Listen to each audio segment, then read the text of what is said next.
46 में कहता है 5,000 रुपये 4% वार्षिक दर पर, समझिएगा 5,000 रुपये 4% वार्षिक दर पर दिए जाएं तो 1.5 वर्ष बाद वार्षिक या अर्धवार्षिक ब्याज पर ब्याज की गणना करने पर उनका अंतर क्या होगा। ये तो बड़ा मजेदार क्वेश्चन है, हालांकि ये सीआई का ही क्वेश्चन है, बड़ा इंपॉर्टेंट क्वेश्चन है। जब अर्धवार्षिक का चर्चा किया गया तो सीआई, हालांकि यहाँ पे लिखा नहीं है लेकिन अर्धवार्षिक का चर्चा किया है तो सीआई होगा। और ये बड़ा वीवीआई क्वेश्चन है। आप यूथ वाला क्वेश्चन में देखिएगा, पिछले साल ग्रुप डी 2018 में ये क्वेश्चन पूछा था। हमारे असाइनमेंट में भी ये क्वेश्चन टाइप 2 में उपलब्ध है, समझ रहे हैं आप। जैसे 5,000 रुपया आपके पास है, ब्याज की दर कितना है 4%, समय है 1.5 वर्ष। अब 2 तरीके से निकालना है, बोला वार्षिक या अर्धवार्षिक ब्याज की गणना करने पर उनका अंतर क्या है। तो एक बार वार्षिक पहले चल दीजिए, ध्यान दीजिएगा, वार्षिक और अर्धवार्षिक। मैंने आपको सीआई बड़ा ही बेहतरीन ढंग से पढ़ाया है। सीआई में मैंने आपको 1.5 वर्ष, 2.5 वर्ष, 3 वर्ष, 2 वर्ष का ब्याज निकालने का तरीका बताया है। तो पहले जब वार्षिक चलेगा तो 4% होगा और 1.5 वर्ष, तो 4% वार्षिक दर से 1.5 वर्ष का सीआई निकालने के तरीके जानिए। 4% है, 1.5 वर्ष का निकालना है तो पहले 1 वर्ष का तो 4 ही हो जाएगा। आधा वर्ष का और निकालना है मेरे बहादुरों, तो प्लस करेंगे। 4% वार्षिक दर से 1 वर्ष का एसआई चाहे सीआई 4 ही होगा। अब आधा वर्ष का निकालना है तो 4% वार्षिक दर से आधा वर्ष का 2 हो गया, और प्लस जो पहले से ब्याज है उसका भी 2% होगा। तो 4 का 2% होगा कितना, 4 दूनी 8, यानी 2 अंक के बाद 0.08, यानी कुल मिलकर ब्याज हो गया 4 और 2 6.08। बहुत बार ये क्वेश्चन मैंने बताया था कि 1.5 वर्ष का कैसे निकालिएगा। कुछ बच्चों को तो आंसर याद है, जरा ध्यान दीजिए क्या बोल रहा है। 4% वार्षिक दर से 1.5 वर्ष का, 4% वार्षिक दर से 1.5 वर्ष का, तो बोलिए सर मजा है। देखिए 4% वार्षिक दर से 1.5 वर्ष का, तो 4 1 वर्ष का हो गया, प्लस आधा वर्ष का 2, प्लस ब्याज का ब्याज जो 4 हुआ था उसका भी 2%, यानी 6.08। अब अर्धवार्षिक जैसे ही करेंगे तो दर आधा हो जाएगा, 2% हो गया, और समय दुगना हो जाएगा, 1.5 वर्ष का हो जाएगा 3 वर्ष। आप सोचिए 2% वार्षिक दर से 3 वर्ष का सीआई आपको याद होगा, नहीं याद है तो मैंने ये वाला फॉर्मूला से बताया था, 3r + 3r² / 100 + r³ / 10,000। ऐसे 10% तक का तो सभी को याद होना चाहिए। याद है आप सभी को, 6.1208 आएगा।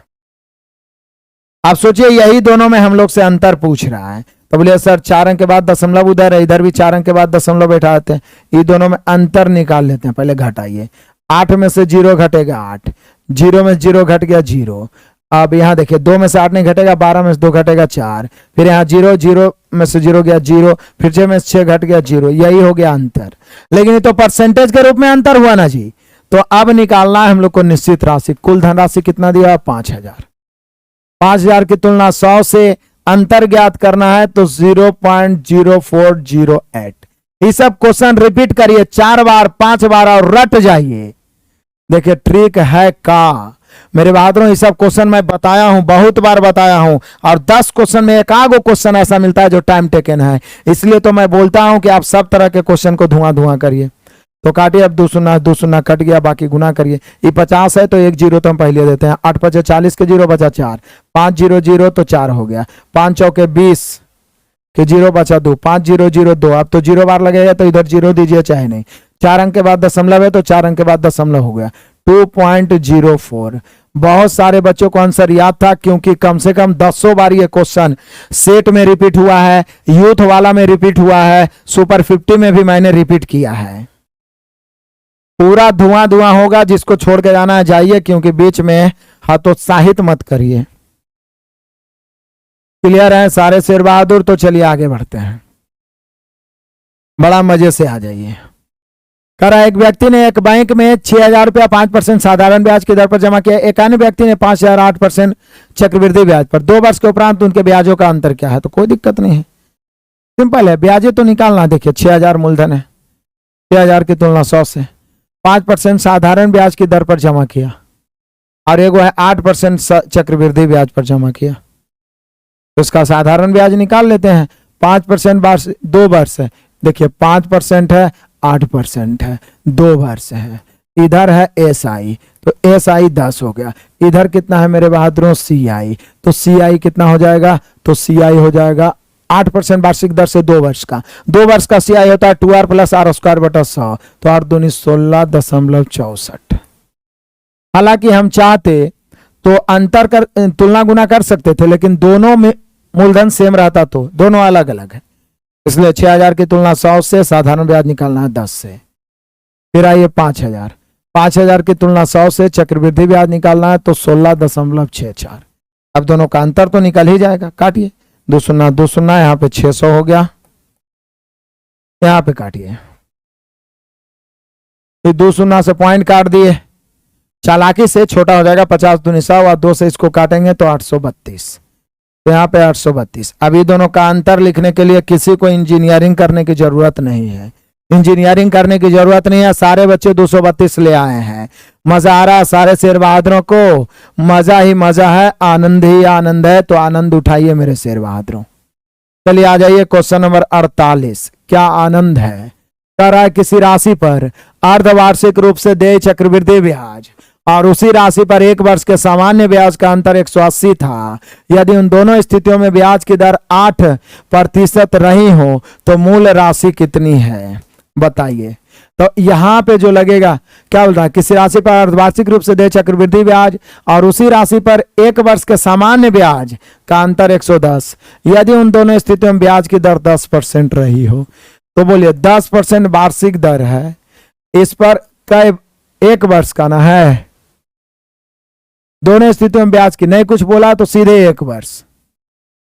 तो सोचिए यहां पर यदि आप वार्षिक SI करते हैं तो 10 होगा 1 वर्ष में, लेकिन अर्धवार्षिक यदि आप CI करते हैं तो देखिए अर्धवार्षिक CI करते हैं तो क्या होता है, ब्याज की दर आधा हो जाता है 5%, समय हो जाता है 2 वर्ष। 5% वार्षिक दर से 2 वर्ष का सभी को याद होगा 10.25। कितना मेरे बहादुरों, 10.25। तो यहाँ 10 था, यहाँ 10.25, अंतर 0.25 का। यहाँ अंतर 180 का है, अंतर की तुलना अंतर से, और मूल राशि निकालना है 100 से, मूल राशि निकालना है 100 से। पॉइंट काट दीजिए, 25 से 25 चौका 100, 18 चौका 72, 72 पर 3 शून्य यानी 72,000। कितना हो गया मेरे शेर बहादुरों, 72,000। चलिए आगे बढ़ते हैं तूफानी अंदाज में, तो बढ़िए। क्वेश्चन नंबर 49 अर्धशतकीय और अग्रसर हैं। 3200 की राशि 10% वार्षिक दर पर मासिक आधार पर चक्रवृद्धि ब्याज पर निवेश करने पर 3362 हो जाती है। तदनुसार उस निवेश की गई अवधि क्या है?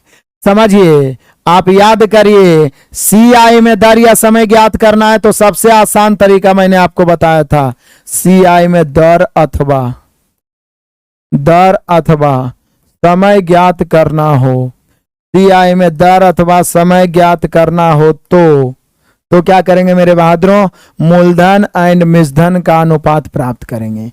मूलधन एंड मिश्रधन का अनुपात, सबसे पहले मूलधन लिखिए 3200, ब्याज की दर 10% दिया हुआ है, कोई बात नहीं, मिश्रधन कितना है 3362। काटिए, तेजी से काटिए, नहीं कुछ तो 2 बार में तो कम से कम काट ही रहा है, तो 1600 ये हो गया। यहां पे काटिए, 16 दूनी 32, 8 दूनी 16, 2 इकाई 2, 16 32, ये 40 का स्क्वायर बन रहा है और ये 41 का स्क्वायर। याद करिए, CI में बताए हैं, अभी भी बता रहे हैं, स्क्वायर के रूप में बैठ गया तो आंसर 2 वर्ष होगा, कोई मना नहीं कर सकता, किसी में हिम्मत नहीं है। यदि मेरे शेर बहादुरों 3 वर्ष हम लोग कर सकते हैं, 3 वर्ष क्यूब के रूप में रहेगा 3 वर्ष, स्क्वायर के रूप में रहेगा 2 वर्ष, 2 वर्ष हो गया ऑप्शन नंबर C। कोई दिक्कत है, मजा है, आनंद है तो आनंद उठाइए। क्वेश्चन नंबर 50 पहुंच गए। यदि कोई धनराशि चक्रवृद्धि ब्याज के आधार पर 3 वर्ष में चक्रवृद्धि ब्याज जोड़ने पर कितना गुना हो जाता है, 3.3/8 यानी 24 और 3 27/8 हो जाए।